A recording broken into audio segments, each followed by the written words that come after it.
দিদি ভাই, অনেকদিন ধরেই না ভাবছি তোমাকে একটা কথা বলবো, কিন্তু প্রথমেই বলছি তুমি না কিছু মনে করো না।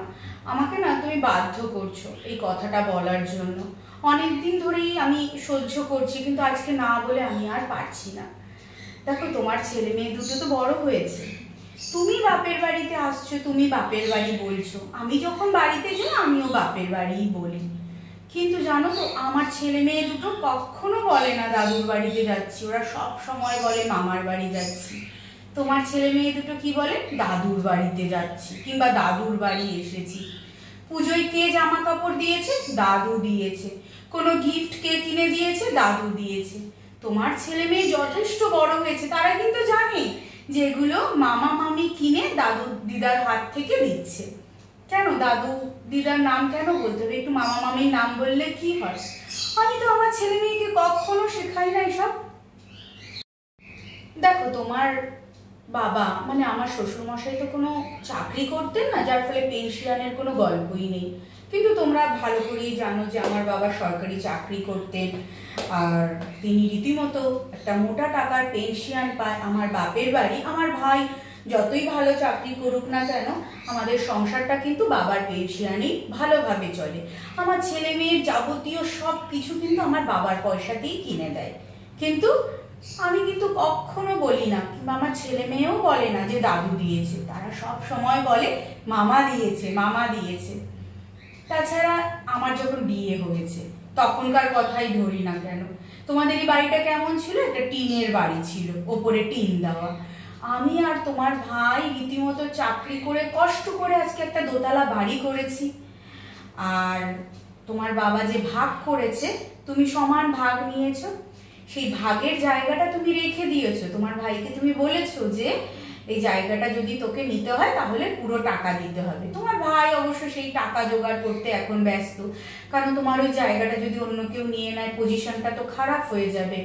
কিন্তু দেখো, আমি কিন্তু আমার বাবাকে পুরো বলে দিয়েছি যে বাপের বাড়িতে আমি আসবো, আমার ভাই ভাইবো আমাকে যত্ন আত্তি করবে, খাবো দাবো, আনন্দ ফুর্তি করবো, চলে যাব। কোনো জায়গা জমির ব্যাপারে আমি কিন্তু নেই।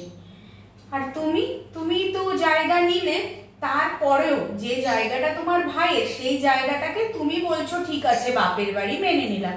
তোমার ছেলে মেয়ে বলছে কি দাদুর বাড়ি। এটা কিন্তু ঠিক নয়, জানো তো। ওরা যথেষ্ট বড় হয়েছে, ওদেরকে শেখাও। ওদের যাবতীয় সব কিছু আমি আর তোমার ভাই দিই। আর তাছাড়া তুমিও না মাঝে মাঝে একটা কথা বলো, আমার ভাই আজকে যে পোস্টে আছে সেই পোস্টে চাকরি করছে, এর জন্য বাবা মায়ের অনেক অবদান। আচ্ছা দিদি ভাই, বলো তো, তোমার ভাইকে কি তোমার বাবা মা স্পেশাল কোনো স্কুলে দিয়েছিল, না কটা টিউশন বেশি দিয়েছিল আর তোমাকে কম দিয়েছে? আমি তো শাশুড়ি মায়ের কাছে শুনেছি ছেলে মেয়ে ওনার কাছে সমান, উনি কখনো ভেদভাব দেখেনি। সমানভাবে যেমন তোমার পেছনে খরচ করেছে, তেমনি তোমার ভাইয়ের পেছনেই খরচ করেছে। এখন তোমার ইচ্ছা তুমি তোমার স্বামীর ঘাড়ে বসে খাবে, সবার তো আর সেই মানসিকতা নেই। এই যে তোমার ভাই প্রতি বছর বছর প্রমোশন পাচ্ছে, এটাও তোমার বাবা মায়ের কৃতিত্ব, তার নিজস্ব কোনো কৃতিত্ব নেই। আর এই যে দোতলা বাড়িটা করার জন্য আমার কোনো কৃতিত্ব নেই, তাই তো? সব তোমার বাবা মায়ের কৃতিত্ব। দেখো, তোমার যথেষ্ট বয়স হয়েছে, তোমার ছেলে মেয়ে যথেষ্ট বড় হয়েছে, শেখাও এখন কিভাবে কথা বললে মামা মামি খুশি হবে, এগুলো শেখাও। তোমার ছেলে মেয়ে কিংবা তুমি এমন ভাব করো যেন এই বাড়িতে আমাদের কোনো অধিকারই নেই, আমরা এই বাড়ি ছেড়ে চলে যাই। ভাবটা তোমরা এমনই দেখাও। আমার ছেলে মেয়ে কিন্তু কখনো এরকম করে না। আর তাছাড়া জানো তো দিদিভাই, বাংলায় একটা কথা আছে, তাই তাই তাই মামা বাড়ি যায়। তোমার ছেলে মেয়ের ক্ষেত্রে কিন্তু সেটা আলাদা, তাই তাই তাই দাদুর বাড়িতে যায়।